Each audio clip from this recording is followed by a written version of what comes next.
ഇപ്പോൾ പ്രിയപ്പെട്ട പ്രേക്ഷകരെ ചർച്ചയിലേക്ക് വരും മുമ്പ് first on report. Ernakulam north police സ്റ്റേഷനിൽ ഗർഭിണിയായ യുവതിയെ മർദ്ദിച്ചതിൽ ഇടപെട്ട മുഖ്യമന്ത്രി പിണറായി വിജയൻ കർശന നടപടി സ്വീകരിക്കാൻ DGPക്ക് നിർദ്ദേശം നൽകിയിരിക്കുന്നു.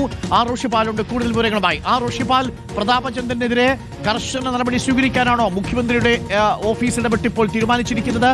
വളരെ ഞെട്ടിക്കുന്ന ദൃശ്യങ്ങളാണ് റിപ്പോർട്ടർ ഇപ്പോൾ പുറത്തുവിട്ടിരിക്കുന്നത്. ഗർഭിണിയായ ഒരു യുവതിയെ സ്റ്റേഷനിൽ വെച്ചൊരു കാരണവുമില്ലാതെ അകാരണമായി മർദ്ദിക്കുകയായിരുന്നു. വളരെ ക്രൂരമായ മർദ്ദനത്തിന്റെ ദൃശ്യങ്ങളാണ്. മുഖ്യമന്ത്രി ഈ വിഷയത്തിൽ ഇടപെട്ടിരിക്കുകയാണോ റോഷി? അരുൺകുമാർ, മുഖ്യമന്ത്രി ഇടപെടുന്നു. അത് ഏറ്റവും പ്രധാനപ്പെട്ട നീക്കമാണ് മുഖ്യമന്ത്രി നടത്തിയത്. 2024 ജൂൺ 20-നാണ് ഈ കേസിനാസ്പദമായ സംഭവം. ഗർഭിണിയായിരിക്കെ ഷൈമമോൾ പോലീസ് സ്റ്റേഷനിൽ, നോർത്ത് പോലീസ് സ്റ്റേഷനിൽ എത്തിയ സമയത്താണ് അവിടെ സ്റ്റേഷൻ ഹൗസ് ഓഫീസർ ഉൾപ്പെടെയുള്ള പോലീസ് ഉദ്യോഗസ്ഥന്മാർ വട്ടം ചേർന്ന ഗർഭിണിയെ മർദ്ദിച്ചത്. കള്ളക്കേസിൽ കുടുക്കിയെന്ന പരാതി കൂടിയുണ്ട്. ആ CCTV ദൃശ്യങ്ങൾ ഉൾപ്പെടെ പുറത്തു വന്ന സാഹചര്യത്തിലാണ് മുഖ്യമന്ത്രി പിണറായി വിജയന്റെ ഇടപെടൽ ഉണ്ടായിരിക്കുന്നത്. മുഖ്യമന്ത്രി പോലീസ് മേധാവി റാവണ ചന്ദ്രശേഖറുമായി ആശയവിനിമയം നടത്തി അടിയന്തര നടപടി എടുക്കാനുള്ള നിർദ്ദേശമാണ് ഇപ്പോൾ മുഖ്യമന്ത്രി പിണറായി വിജയൻ നൽകിയത്. ദൃശ്യങ്ങൾ മുഖ്യമന്ത്രി കണ്ടതിനു ശേഷമാണ് പോലീസ് മേധാവിയുമായി സംസാരിച്ചത്. ഈ തരത്തിൽ പോലീസിന് അപമാനം ഉണ്ടാക്കുന്ന ആളുകളെ വെച്ചുപൊറിപ്പിക്കാൻ പാടില്ല എന്ന നിലപാടിലേക്ക് സർക്കാർ എത്തുന്നു. അതിന്റെ സൂചനയായി തന്നെ ഇതിനെ കാണേണ്ടി വരും. അടിയന്തര നടപടി ഒരുപക്ഷെ ഇന്ന് തന്നെ ഉടൻ തന്നെ നടപടി ഉണ്ടാകും. കർശന നടപടി ഉണ്ടാകണമെന്ന് റാവണ ചന്ദ്രശേഖറിന് മുഖ്യമന്ത്രി നിർദ്ദേശം നൽകി കഴിഞ്ഞു. അരുൺകുമാർ, അതായത് ഈ മർദ്ദനത്തെ ഒരു തരത്തിലും ന്യായീകരിക്കാൻ കഴിയില്ല. വിവരാവകാശ പ്രകാരം ചോദിച്ചിട്ടും കൊടുക്കാത്ത ദൃശ്യമാണ് കോടതി ഇടപെടലിലൂടെ പുറത്തു വന്നത്. ആ ദൃശ്യത്തിന്റെ ഭീകരത ഇതിപ്പോൾ കേരളം കണ്ടുകൊണ്ടിരിക്കുകയാണ്. ഈ CI ന്യായീകരിക്കാൻ ആർക്കും കഴിയില്ല. പക്ഷേ ഇപ്പോഴും അയാൾ സർവീസിൽ തുടരുന്നു. ആദ്യം വിവരാവകാശ പ്രകാരം ദൃശ്യങ്ങൾ കൊടുക്കാതിരിക്കാൻ ശ്രമിച്ചു. കോടതി ഉത്തരവ് പ്രകാരമാണ് ആ ദൃശ്യങ്ങൾ പുറത്തു വന്നത്.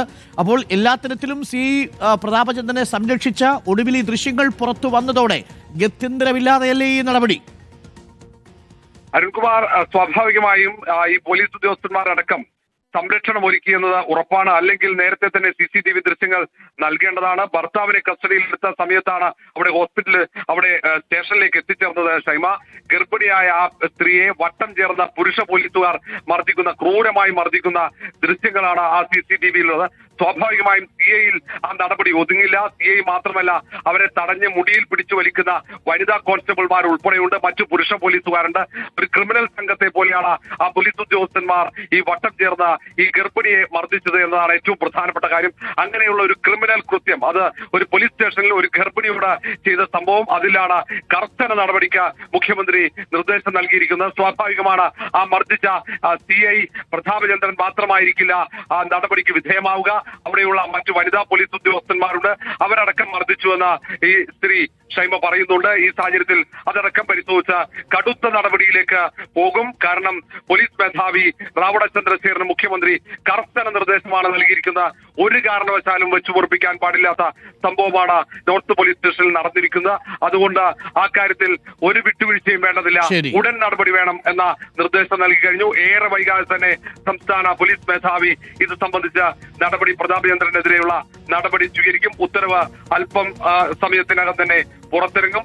ആ നടപടി ആ പോലീസ് ഉദ്യോഗസ്ഥന്മാർക്ക് അപ്പുറത്തേക്ക് അതിന് വട്ടം ചേർന്ന് ആ സ്ത്രീയെ കയ്യേറ്റം ചെയ്യുന്ന വനിതാ പോലീസ് ഉദ്യോഗസ്ഥന്മാരിലേക്കും എത്തുന്നത് തന്നെയാണ് മനസ്സിലാക്കാൻ കഴിയുന്നത്. സംഭവത്തിൽ അന്വേഷണവും ഉണ്ടാകും. ഏതായാലും അല്പസമയത്തിനകം തന്നെ ഈ കാര്യത്തിലുള്ള സംസ്ഥാന പോലീസ് മേധാവിയുടെ തീരുമാനം പുറത്തുവരും. Thank you. റോഷിപാലാണ് വിവരം നൽകിയത്. ഇപ്പോൾ CI Prathapachandran Ernakulam north police സ്റ്റേഷനിലെ CIക്കെതിരെ നടപടി വരുന്നു. മുഖ്യമന്ത്രി നേരിട്ട് ഈ വിഷയത്തിൽ ഇടപെട്ടിരിക്കുന്നുവെന്നാണ് റോഷിപാൽ റിപ്പോർട്ട് ചെയ്യുന്നത്.